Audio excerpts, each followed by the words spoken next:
Hi everyone, I'm Paul Tarao and I will talk today about guiding generative AI with logic programs. So the talk would be, this is an overview, about some creative uses of logic programs as LLM guides. We'll try to put together the strength of generative AI and the strengths of logic programming tools. We will use an implementation that's actually in Python, DeepLLM, which is a logic program generator actually. It's LLM generated logic programs that are the result of an initial query and then a goal-directed systematic exploration of the LLM's knowledge store. Recursive LLM descents can extract this encapsulated knowledge either as prolog programs or as definite clause grammars.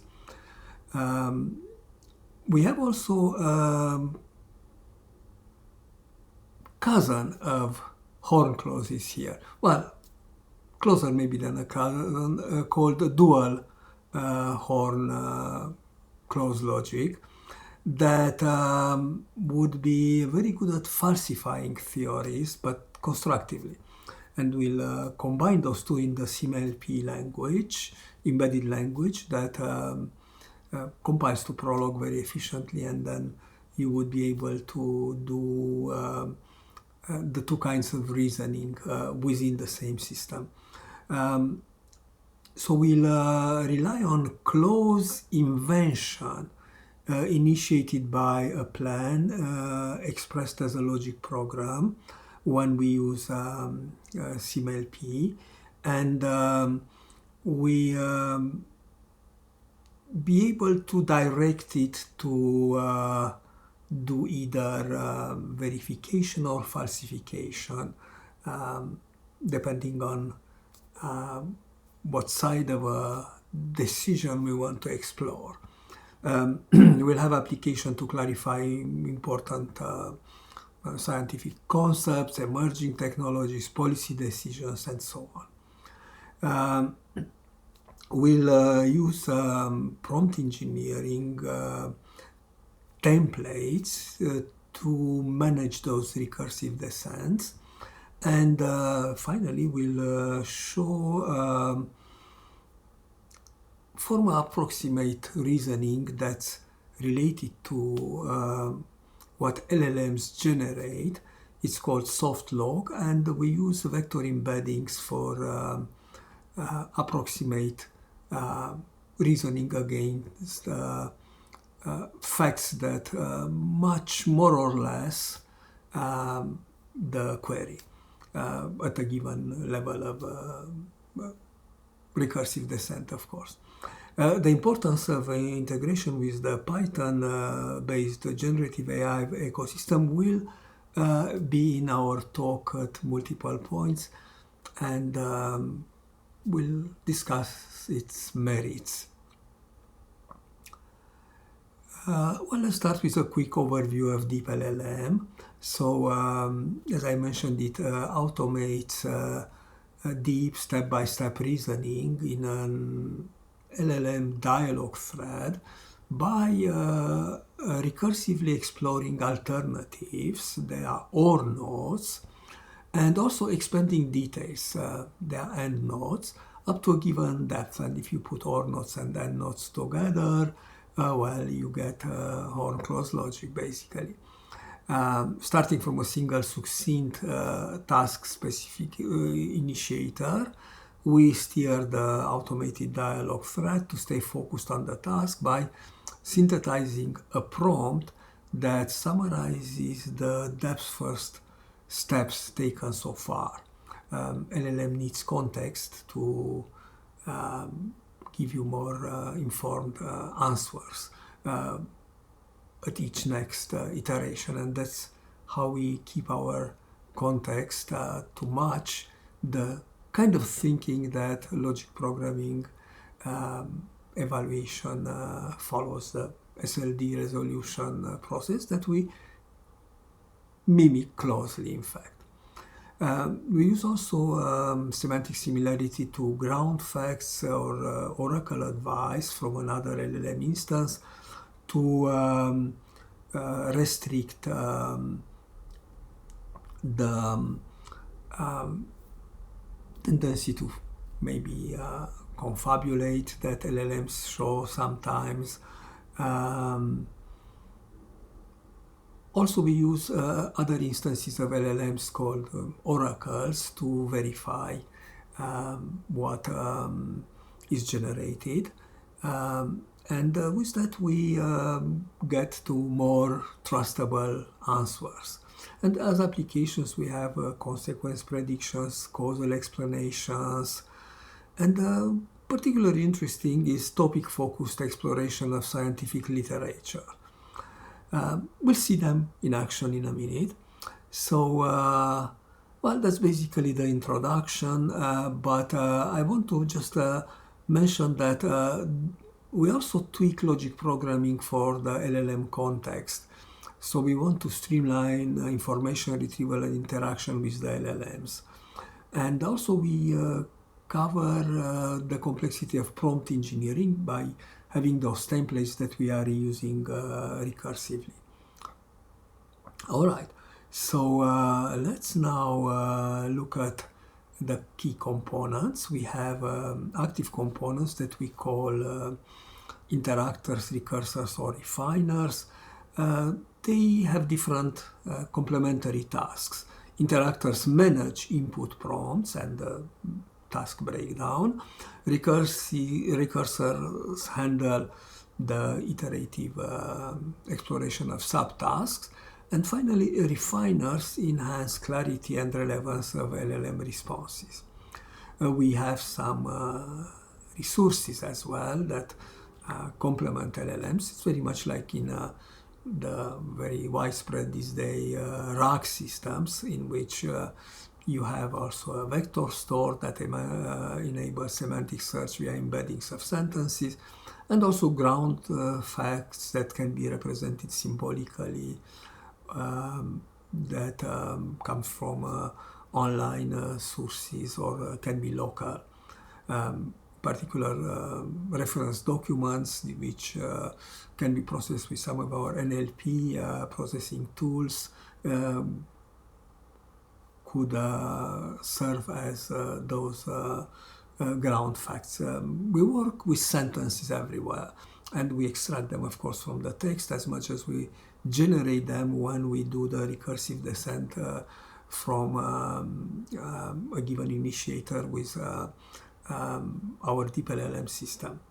Of course, the DeepLLM system is available online, and let me introduce you to it before I will show you the details. So this would be an example of GPT-5 driven topic that's explored, artificial general intelligence in this case, and it's a scientific concept explorer in this case. And when we activate the LLM, then we see it in action. Actually, this has been run previously, so it's instant. Takes 10-20 seconds otherwise, depending on how fast your LLM is. And you would see that artificial general intelligence is expanded into an OR node here, cross-domain reasoning capabilities, autonomous learning and adaptation, and alignment and safety mechanism. So 3 different lines of thought that needs to be explored. And they're explored one at a time. And for instance, when we get to alignment and safety mechanism that people care about, in the case of LLMs that could be even smarter than us, how we align them still to our values and so on.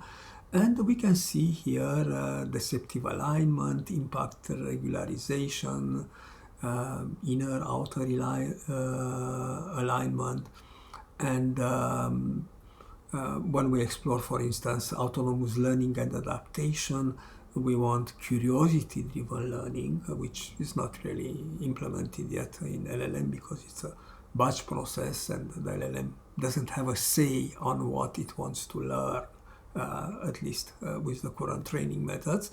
Intrinsic activation signals, lifelong autonomous learning, that's what we do, and that's what maybe artificial general intelligence is supposed to do to mimic us, and so on. So you can also visualize a relation graph that's extracted. Let me zoom in a little bit, and you can see artificial general intelligence is artificial intelligence, and cognition is autonomous learning and adaptation. Autonomous learning and adaptation is a form of cognition. So some of those links are synthesized by the LLM, almost like in the case of the WordNet equivalent, and some of them are extracted from the text directly. So that gives you a quick relational overview, and it also can be exported, of course, as a prologue set of triplets to be then reasoned about in a logic program if we want to. So that's my quick overview of how that works in practice, but feel free to explore it with your own queries. So very quickly, to summarize the architecture, we have a DeepLLM with this little alien face here. We have interactors that also bring the user and the LLM together. We have recursors and refiners shown here, and we have the recursors producing answers. They get into a propositional horn closed model builders when the answers are all extracted, and they provide synthesized logic programs. We have also the refiners that use an embeddings vector store and ground truth facts to check the quality of answers that are produced here. So that's basically DeepLLM. This is another older slide exploring the same thing, so I will not go over it. That's well, at the time using GPT-4. And the generation of relations, I can maybe just summarize that we have edges that are implication links and generalization links, and of course the nodes are the key concepts through which we want to navigate. This is another example of extracted relations on the same topic. That's the slightly more richer with multiple relation links marked here. Now we want to keep the ground truth in mind, and for that reason we have, as we mentioned, the modular task-specific customizable prompt engineering primitives aggregated together in end-step and or-step prompts. We'll see some prompts in a minute.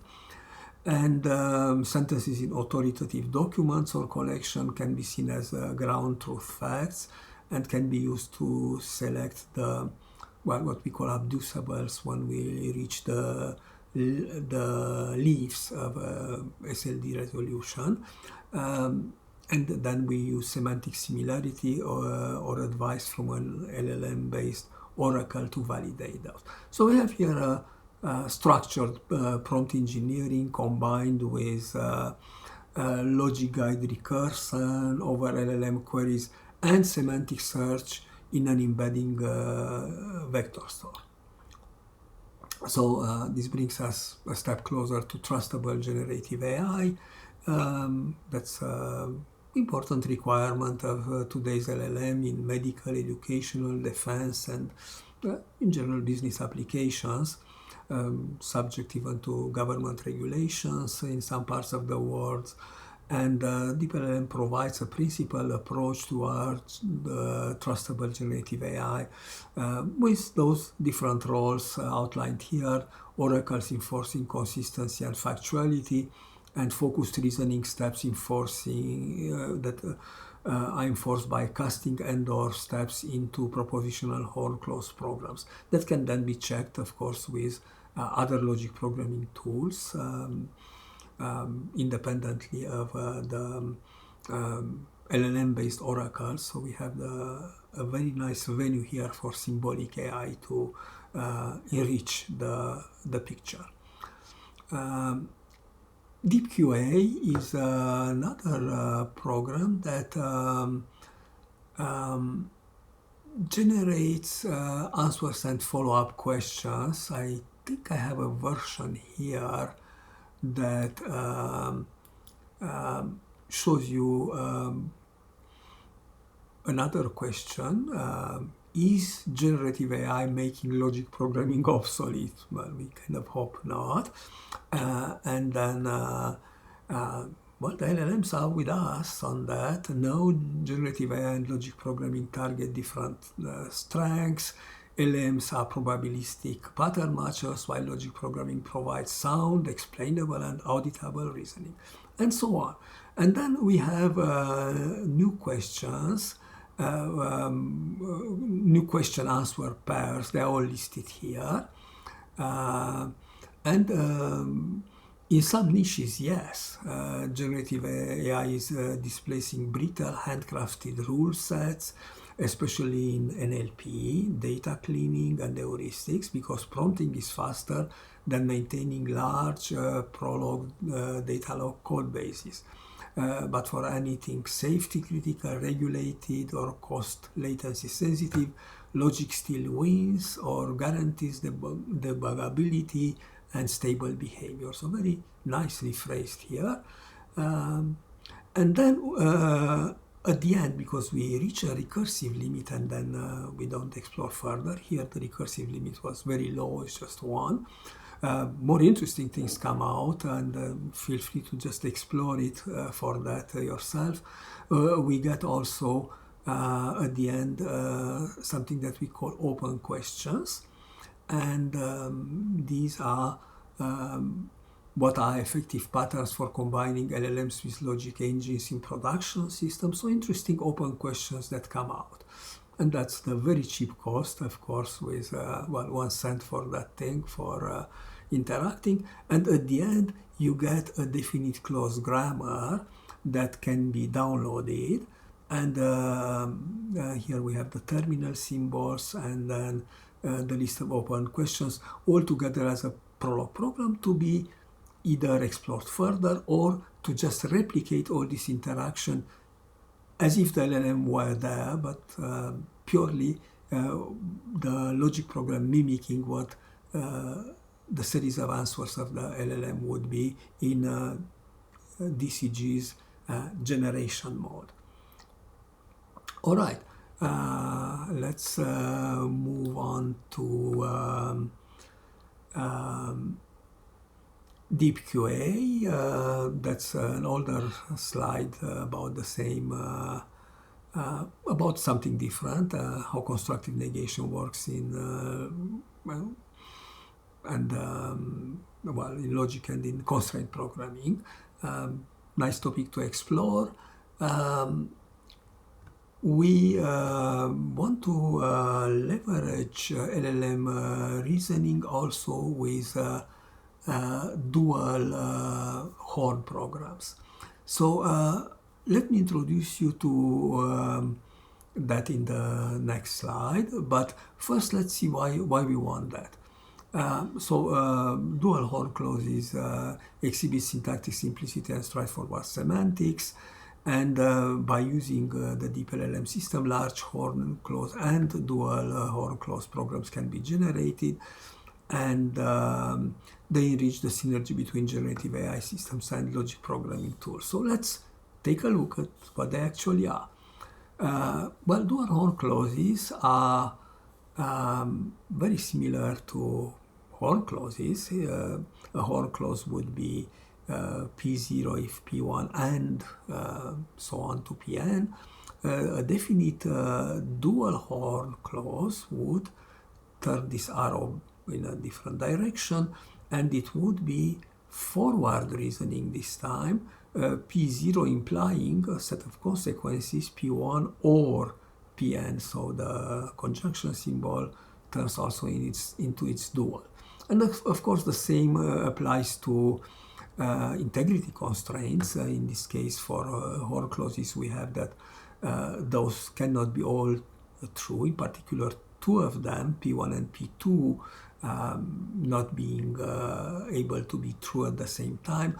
That's a weak form of negation without tertium non datur, stating that P1 or P2, one of them needs to be true, which, well, if one of them is the negation of the other, that's very strong.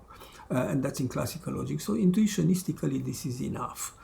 And by the way, all the formalism that we are using with dual horn clauses and horn clauses are intuitionistically valid, as well as, of course, classically done. But this is a nice weaker logic. We like weaker logics. You know, they assume less and reason more strictly. Dual horn clauses do falsification, and they do it constructively. Dual horn clause is an implication between a literal head and the disjunction of literals, as we have seen. And then we have the definite ones. We'll also adopt a syntax that's very Prolog-like. We represent the symbol with that available operator in Prolog, and we represent or symbols like in Prolog. S implies false represents a negated fact, also intuitionistically speaking is a negation, and true implies S would represent a positively stated fact. So let me go over this very little dual horn clause program. P implies Q or R, Q implies R or S, and it turns out that R is false, and then S is also false. Well, if they are both false, then because Q implies either of them, or well, the disjunction of them, the disjunction would be false because they are both false. Then Q would be false, implies something that's false, therefore Q would be false. Q is false here. Let's see, R could be true still. No, R is declared false, therefore P implies something that's false, and then therefore P is also false. So we constructively prove that P is false. We falsify P constructively. And as you see, when I have a larger program, that falsity backpropagates from consequences that a given initial goal provides. So if something has bad consequences, basically it's a goal-driven falsification process to make sure that that's on the false side of our argument. We want to show constructively that something is not true.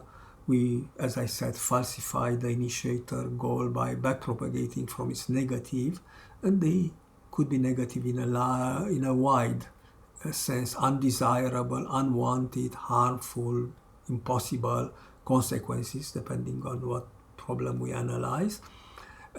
So what we have here is an instance of goal-directed forward reasoning. Well, of course, with the purpose of falsification. There is a distinction between horn clauses and constructive negation that I want to briefly emphasize here.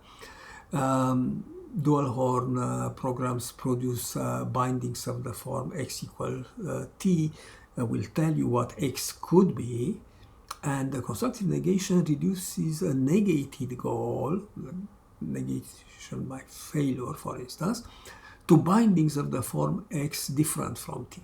So it will tell you what X cannot be. So that's the big difference between them. Of course, for making X different from T difference relations useful, you need to have, like in a constraint solving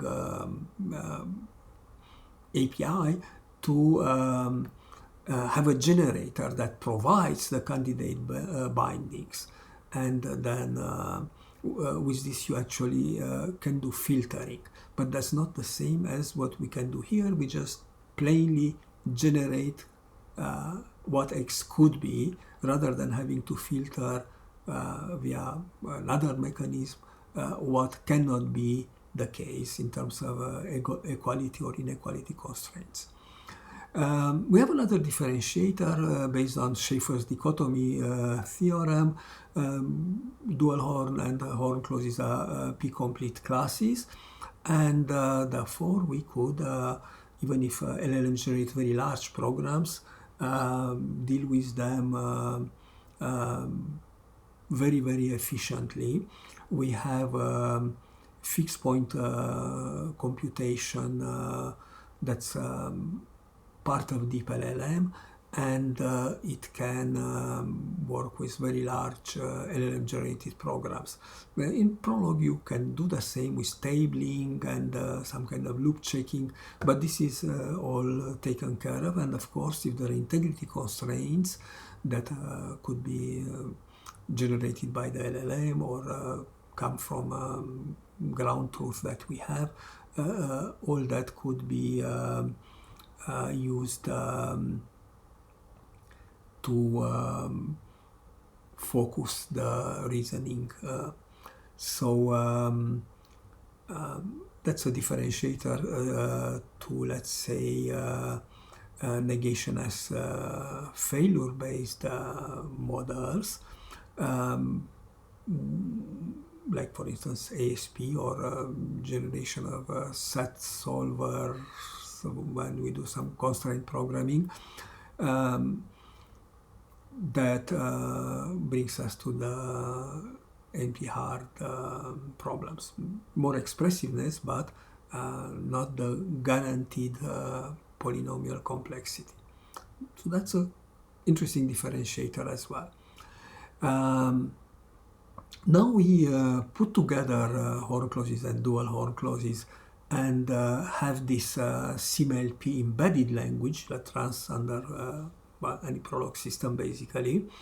We have syntactic annotations like a plus to mark things that are true, minus to mark facts that are false. We use this arrow to represent implication, and this to represent reverse implication, and we borrow from Prolog the conjunction and the disjunction. So we have also a compilation mechanism here. Actually, we compile the dual horn clause to its dual via very simple macro expansion mechanism that's available in Prolog, and with that all we need to be careful is to place the result into the module false. So we know that whatever is proved via the equivalent horn clause is actually binding. This also works, of course, with variables. It's a binding that is falsifying something. It's a proof, it's a counterexample as a binding for a theory that needs to be falsified.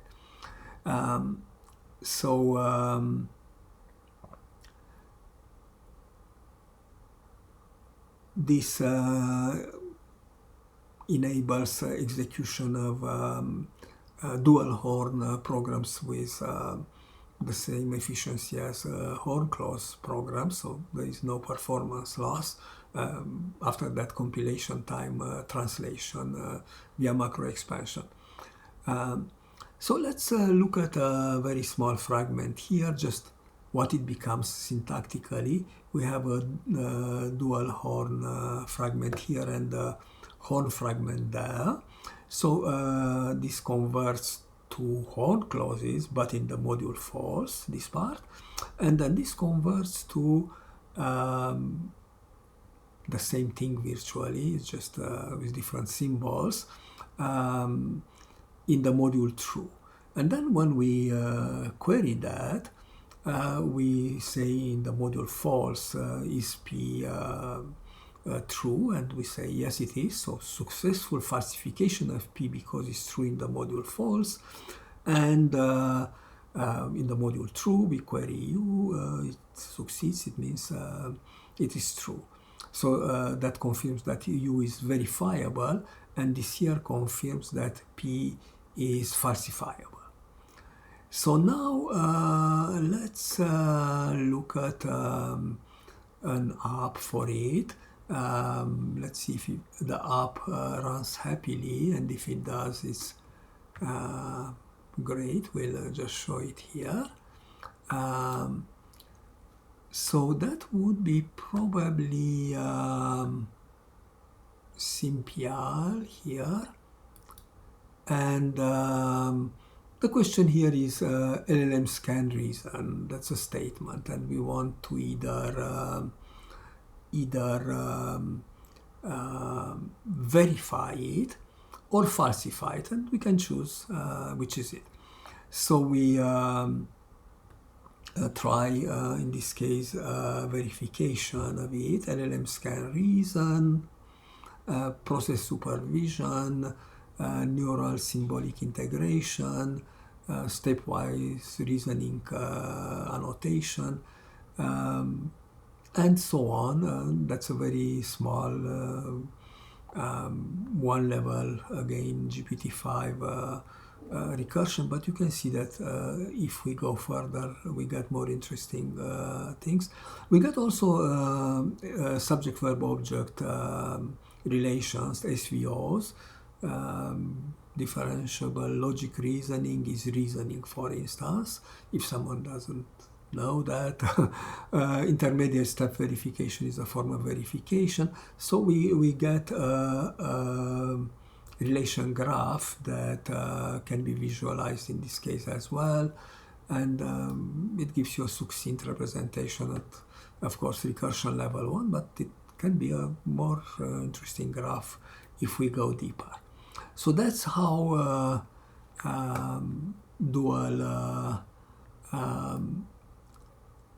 horn clauses function, but I will show you something a bit more controversial here, exploring policy decisions with SymLP. So we have one here, that's about a year old, the slide, but the problem is pretty actual still. It's about tariffs are good, and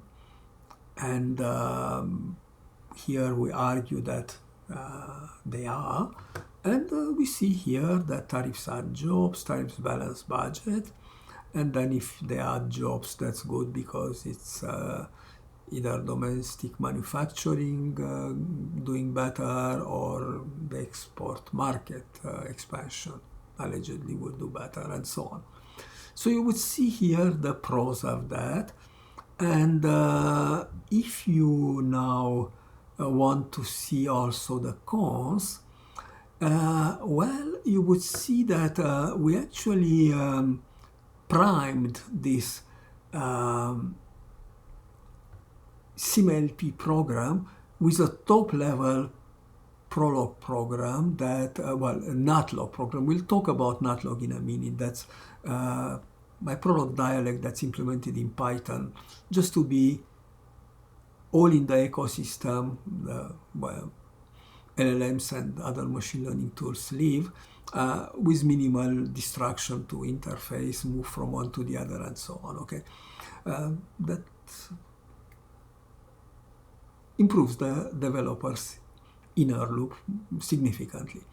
So tariffs are good because they add jobs and they balance the budget. That's the LLM is forced to go over these even in refutation mode, in falsification mode.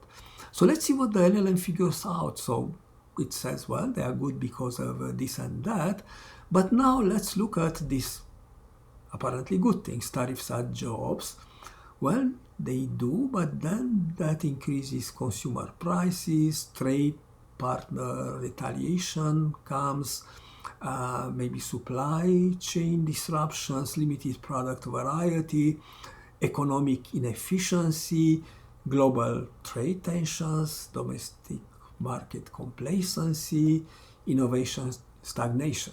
So a very good thing here, but look at what consequences it might have, and to falsify this, you might have to falsify all of the above, and then you get an argument that this is not the case. So two things here.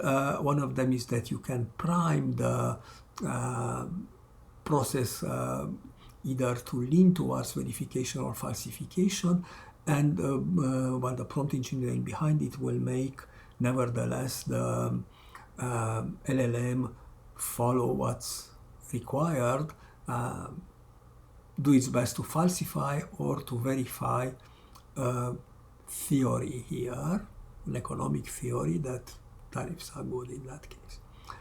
And we can do similar things. Of course, we have the Streamlit application, and we have also this system that I wanted to show you, which is NatLog. So let me bring it here very quickly. That's NatLog.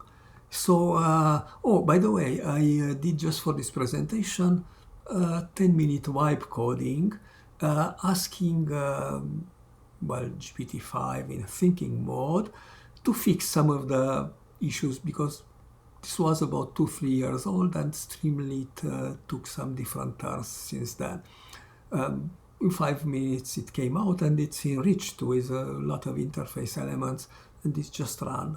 So 5 minutes to get program fixed and well, deployable, in fact, all automatically. So that was novelty here, that I now handle also Prolog syntax for NatLog, because some people really like to put more parentheses than NatLog puts, and it works by dragging and dropping files. It has again those two syntactic options, NatLog or Prolog. By default is NatLog, but it could be, like in this case, Prolog syntax. So let me do a browsing of a NatLog file here.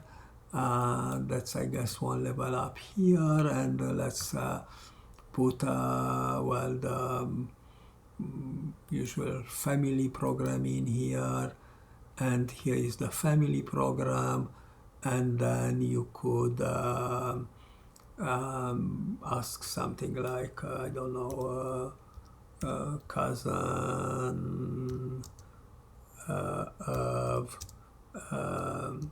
X who, and then we submit that question, and we get the answers in NatLog generated here.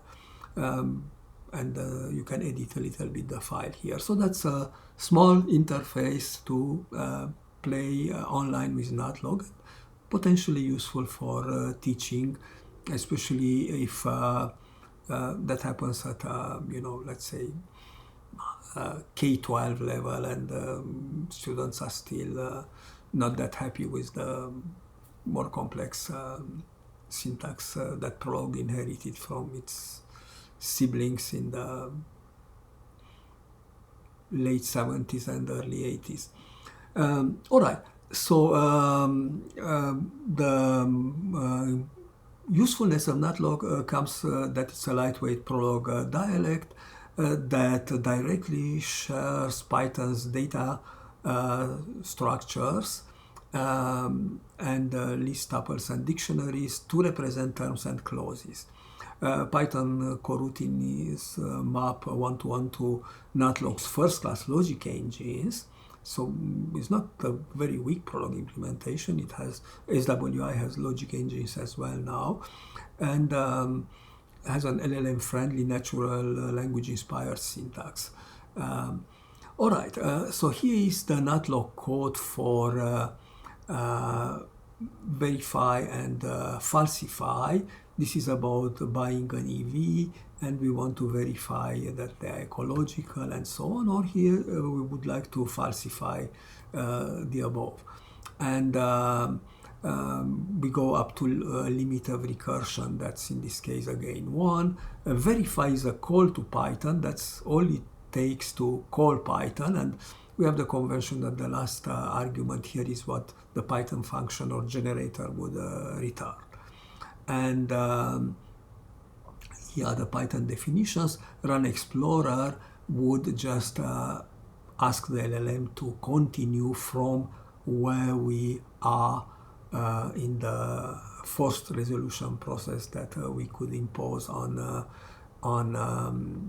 LLM via the top-level NATLog program that forces it to do some predefined human-made resolution steps. So a bit of prompt engineering here.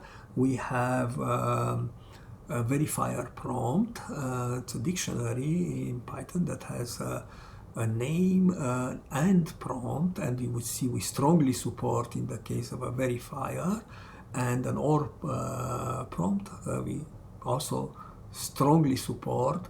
Context is the path that brought us so far, so it's kind of a summary of the depth first descent that Prolog follows, and G is the current goal, and those dollar variables are pasted in the template as we evolve in the resolution process. That's very typical. Most Python systems do the same.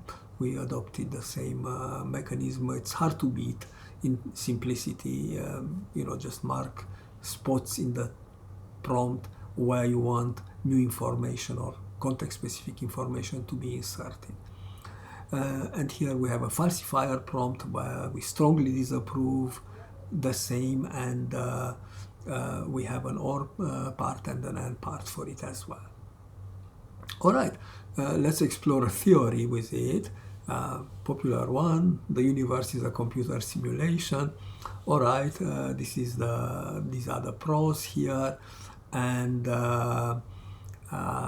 these are the cons. And interestingly, the cons are mostly ethical arguments, while the pros seem to be based on some,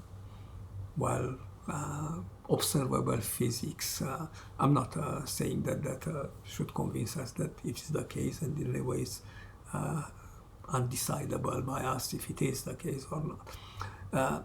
So in any case, with that you could then explore the pros and the cons of a scientific theory, and you could either verify or falsify it, and good scientific theory is one that's falsifiable. Well, this is one that's not in an obvious way falsifiable. We would detect some pixels in our wall, our simulation that are broken, then that would be a good argument that we live in a simulation. But anyway, otherwise it's mostly a science fiction-ish story.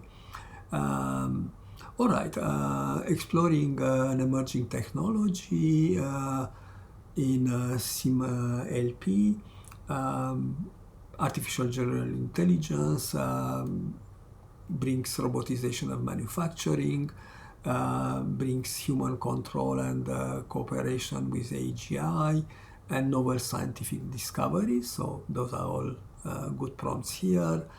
Collaborative governance frameworks, well, human and AGI, would be very interesting to see if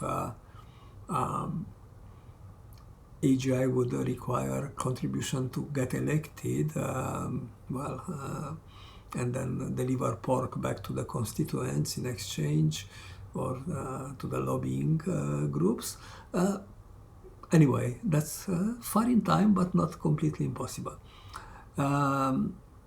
Exploring again, this would be the cons, and we have ethical decision dilemmas, loss of human autonomy, unintended social disruptions, economic power imbalances, and so on. So you would see that the two sides of an argument are thoroughly explored by doing that.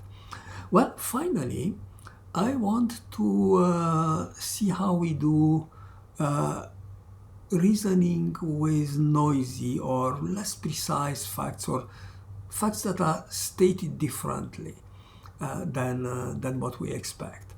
So the minimal models of LLM-generated horn-clause programs encapsulate facts and their consequences elicited from DeepLLM's initiator queries in the form of natural language sentences. Given a logic program that performs symbolic reasoning, relying on a ground fact database of such sentences, an interesting form of abductive reasoning emerges. So when hitting an undefined ground sentence intended as a query to match database facts, we will rely on a vector store, the vector embeddings of the sentences of the query and the facts in the vector space as good enough matches. And for that we want the semantic distance that will be computed via the vector embeddings. I will detail that a little bit in a minute. And if they are below a given threshold, that's something that makes those reasoning steps acceptable. So let me show you a very small example here. That's the implementation in, we have the Python correspond and the NatLog corresponding code here. So let's look at the Python code. We define unify with fact. We actually override unifies with fact by defining it via soft unification here. So we have a query, we have the number of k closest neighbors to be returned, and the vector store is doing just that, and it does it sometime in a good one in less than linear time actually, to find the k closest neighbors, the closest semantic distance between the embeddings. And we have a minimum KNN distance. That's kind of a threshold that we want to have, not to get accidentally, when nothing makes sense, whatever closest neighbors would be, which are not really close. And then this will be a variable to be unified with the matches. So we have to mimic unification succeeding here as if something actually matched, but there is no exact match in this case. So we want to mimic the exact match with a soft vector store induced match. So what we do here, for sentence and distance in the return answers, when we do a KNN query with a query and the number of neighbors that we want to return, if the distance is smaller than our threshold that we accept, then we yield a successful unification with our variables with the candidate soft sentence, and of course we trail it because we are in logic programming and maybe we need other branches to be explored. And here is the threshold 70, KNN free, the NATLog specification of what we want, and here is the database call for the SoftLog execution. Here is a very simple example of that. What did Wilde say about temptation? I can resist anything except temptation, said Oscar Wilde. So minimal things, Wilde and temptation here, and database of famous quotations would then return this thing here. What did Alice say about following advice? I give myself very good advice, but I very seldom follow it, said Lewis Carroll. But Lewis Carroll and Alice are semantically related, and with this we get a close enough match that is returned as if it were found in the database. A bit of future work. We would like to have multiple granularities, higher, we want to work with sentences and statement, or lower, we want to work with SVO triplets to connect, let's say, to RDF or other knowledge repositories. Diversifiers and harmonizer are more interesting than that. We want to restrict hallucinatory generation to twist. Diversifiers for OR nodes and harmonizer for I node can be expressed as additional integrity constraints. So a diversifier, no two OR nodes are too close semantically, and no two AND nodes are too far semantically, so we can do that with the vector store attached. Both could be implemented with help of semantic distances in the embedding store. And some other extended implementation techniques maybe to cover also ASP or probabilistic LP, because we get, actually, we can normalize the distances that we get from the KNN matches to 0, 1, and then look at them as probabilities. But the conclusion, we have made LLMs function as de facto logic programming engines that mimic horn clause and dual horn clause reasoning. Instead of trying to parse sentences into logic formulas, which we could also do, we have accommodated our logic engine to fit the natural language reasoning patterns of LLMs. And because they have still been trained on, more natural language that's out on the web than, let's say, Prolog code, that's still a good process. Although working with formulas either in Prolog form or some stronger Neo-Davidsonian equivalence of sentences works reasonably well. I didn't try it yet with GPT-5, but that's definitely an interesting exploration to describe those sentences that the LLM generates as stronger, richer logic formulas. But then reasoning with them might require some theorem provers or some human in the loop to fix whatever is not accurate. Semantic similarity to ground facts and oracle advice from another LLM instance has been used to restrict search space and validate the traces of justification steps returned as answers. And this hybrid methodology facilitates deeper understanding and clearer articulation of both supporting arguments and potential counter-arguments. And that's particularly useful for decision-making scenarios, including the policy domain that you have seen discussed here. Well, this is my talk. Thank you very much.